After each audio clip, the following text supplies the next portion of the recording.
All right, we got our water started. Let's go through the motions as if we were brewing coffee. So we're going to take this, we're going to get it wet, we're going to warm it up and get it wet. I'm pretty excited. I want to see how this reacts with the paper filter, because it said that the paper filter will catch all the fat, and it probably won't strain very well. So we'll see. You're supposed to do it, like I said, you're supposed to do it with a French press or with a coffee maker. But coffee makers use paper filters as well, so I guess we'll have to see how that works.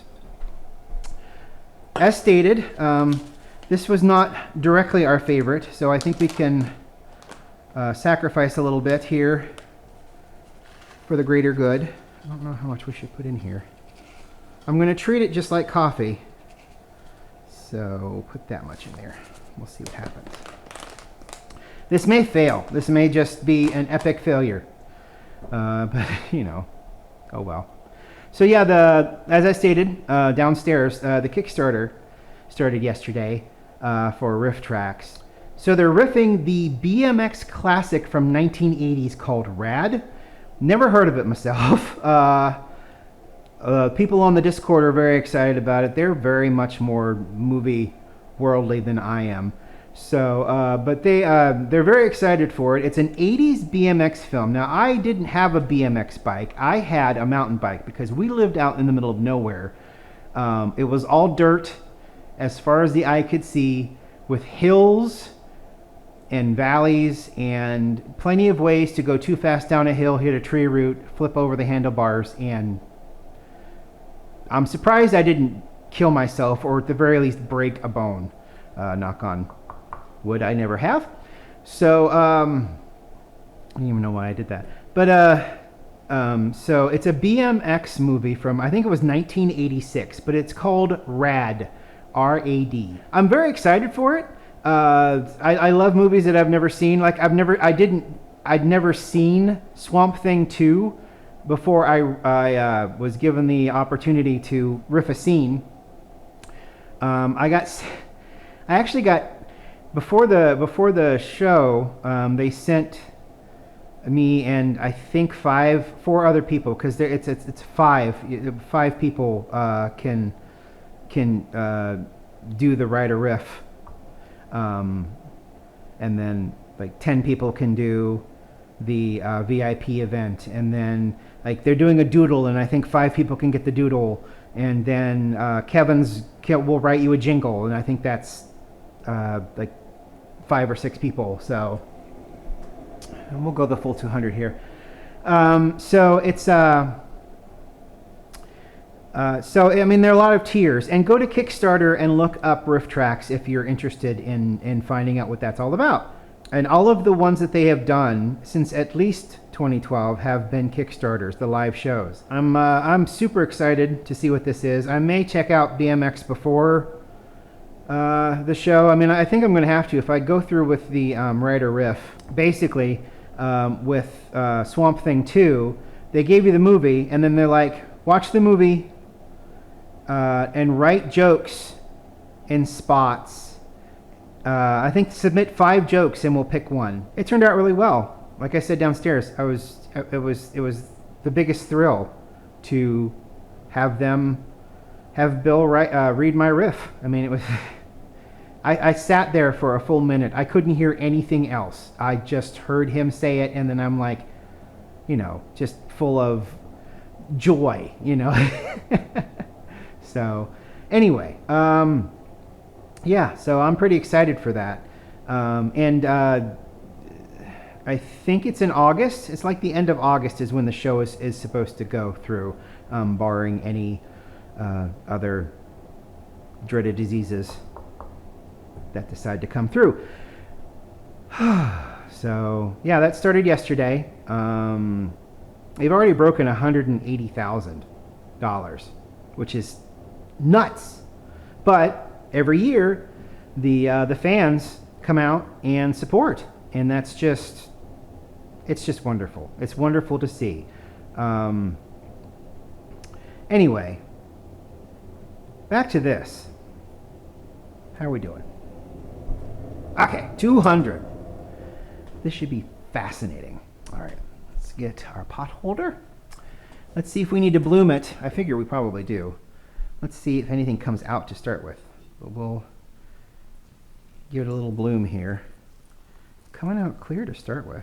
I think it needs to. This is not going to be dark. It's not going to be anywhere remotely as dark as even a light roasted coffee, because it's cacao. So it'll be every cup that we've gotten out of the French press, even though we've let it like sit for like 8, 9, 10 minutes, has come out fairly weak looking. So we're just going to keep it wet, let it pass through. I mean, if you can do it in a coffee maker, this coffee makers don't have any pressure. They just let the water drop, let it sit, and then let it pass through. So I figured this will work just as well. Ooh, well, I mean, it smells like hot chocolate.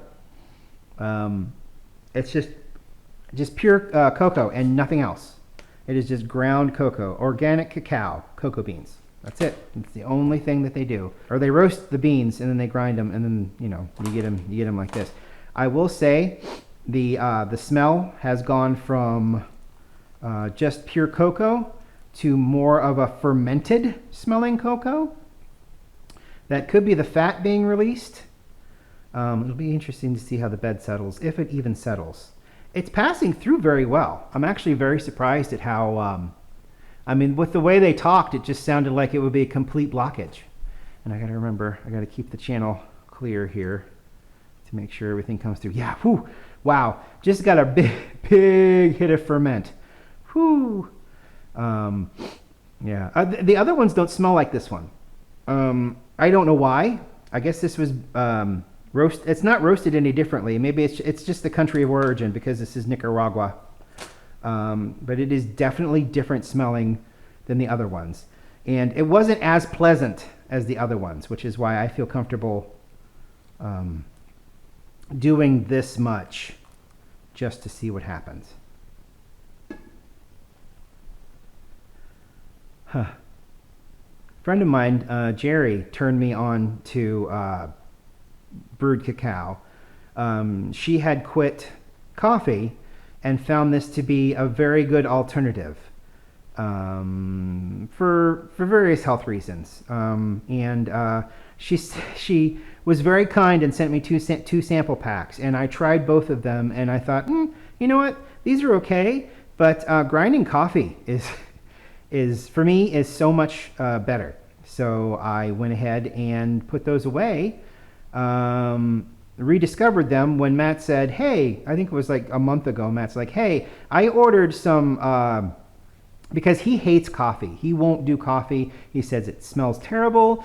He says it tastes awful. Burnt sticks is the words that he uses to describe the smell of coffee. He won't even touch it, which is, it's fine. Absolutely fine. Of course it is. But he said, hey, I've got some cacao coming that's been roasted and chopped up. And I'm like, oh, we have 2 of those sample packs up in the coffee cabinet. You want to see them? So he got like 2 different types. He got the Creole Brew, and then there was another one that he did that's up here. What is it called? Choffee, brewed chocolate, Volta, medium roast, rich chocolatey flavor. So yeah, coffee maker and French press. Use a gold or nylon filter. Okay, well that makes sense. I guess that's why. I guess that makes sense. Because they do make metal filters, and these are very large. Look at you can kind of look at the fat. It's definitely creating kind of a cone on the top here. And everything is definitely slowed down quite a bit. I tried to churn the bed up just a hair with the water. And then look at the color. Definitely very, very light roast if it were a roast. And now the seem to have sealed up a little bit here. Let me loosen it.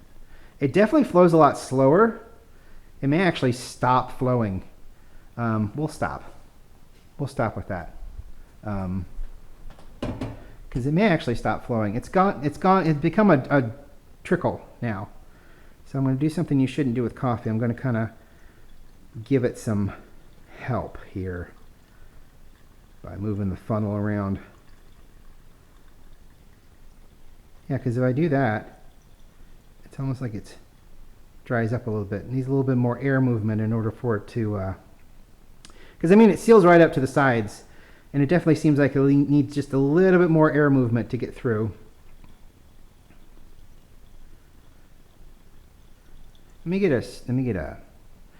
a spoon anyway, but I'm going to get a small spoon here. We'll stir up the bed just a little bit to see if we can get this flowing any better. We really can't, though, can we? Look, see, the nibs are kind of decently sized, so a nice fine gold filter or nylon filter. I've never seen a nylon filter. I've seen metal filters. The Maca Pot has a metal filter at the bottom. See? Metal, and the water comes up through here and hits there. But yeah, so it's got a metal filter in it. That does a really good job, because you're not supposed to put espresso coffee in there anyway. And because it's all going uphill, the particulates tend to fall back down anyway. So, ooh, we're getting somewhere here. Getting a little bit better. Do another bed stir here. Very interesting. Look at this. It's like you could pick it up and eat it. Would not suggest, but you could. I dare you. A double dog dare you. That is not happening. Just saying it out loud, because I know what it means. All right, well, it seems like, look what the filter's done. Now we're just dripping. I mean, look at all this movement here. And not a single bit is getting through that towel at all, or paper filter at all. And that's something. That's pretty fantastic. So we're gonna take it over here to the sink. We'll throw it away here in a little bit. Ooh, look at that. What is it doing? The coffee doesn't do that at all. So this is our yield. All right, it smells like fermented cocoa. We'll get a taste of this just like this first. Yeah, it's very, very weak looking.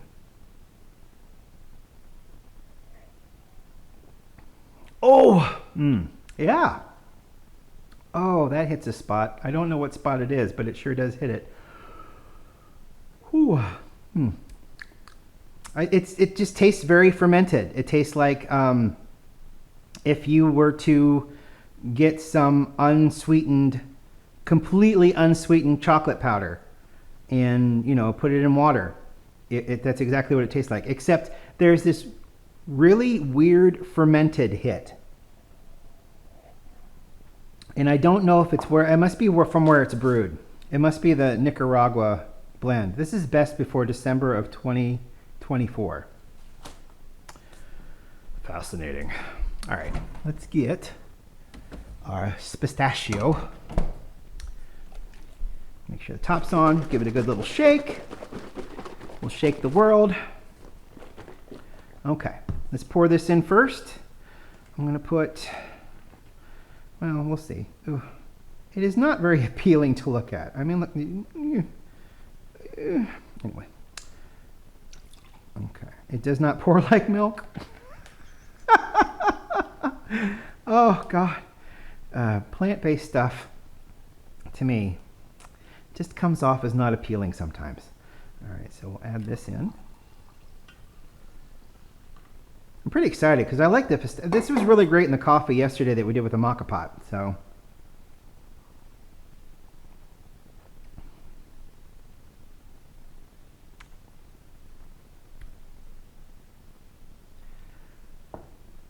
It really cooled it down too much too.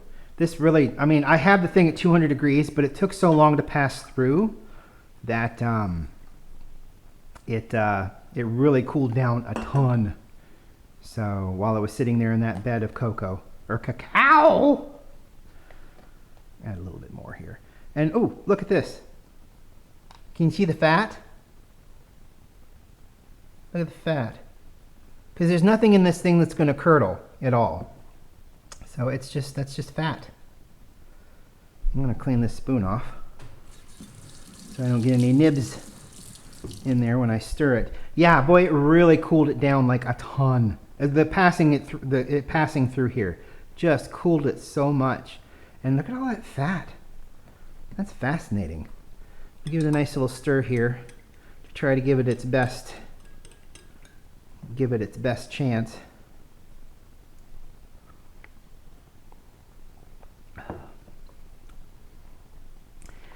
Whew.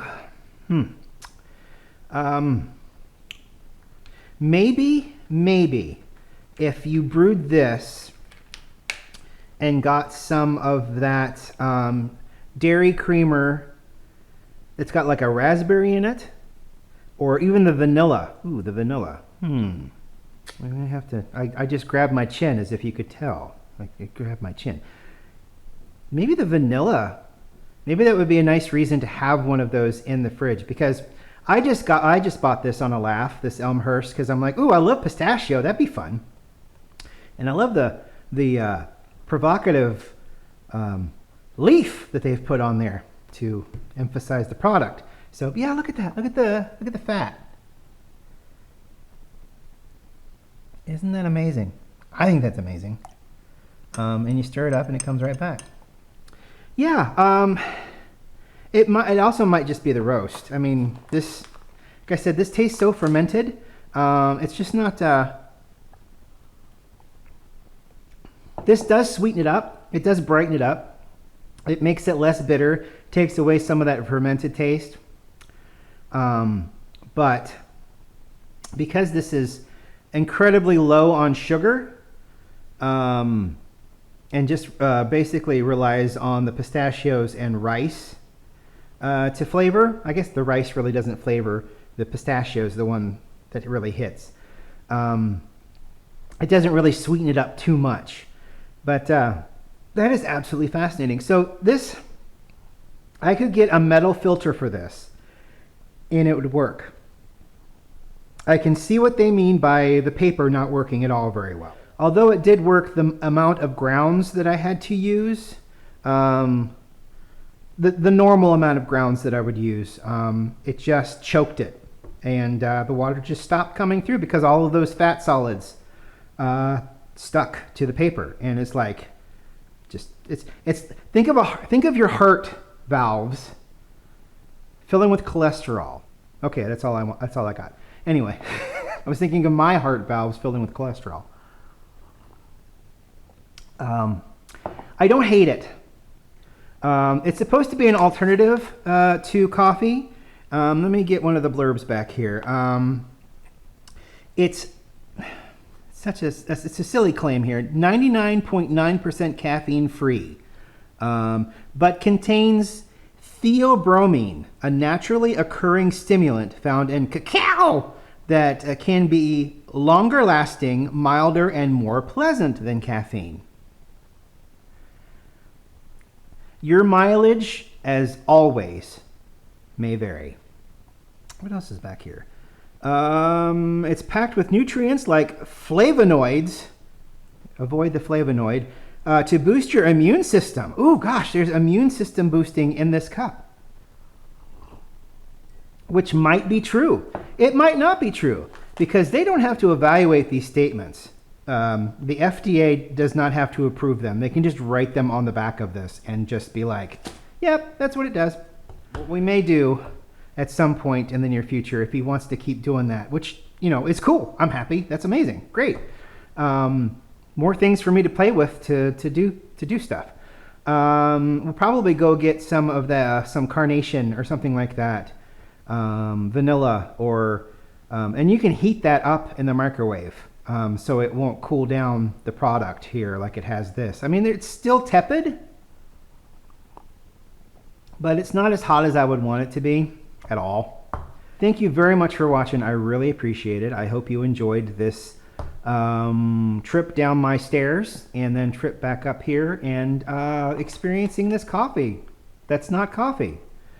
Brews like coffee, benefits of cacao. It doesn't brew like coffee. It's completely different. It'll choke anything you try to pass it through. So anyway, fun, different, would probably work a lot better with something that is not plant-based. Just saying it out loud. Thank you so much for watching. I really appreciate it. We'll catch you tomorrow with some more actual coffee. And I hope you have a great day. We'll see you later.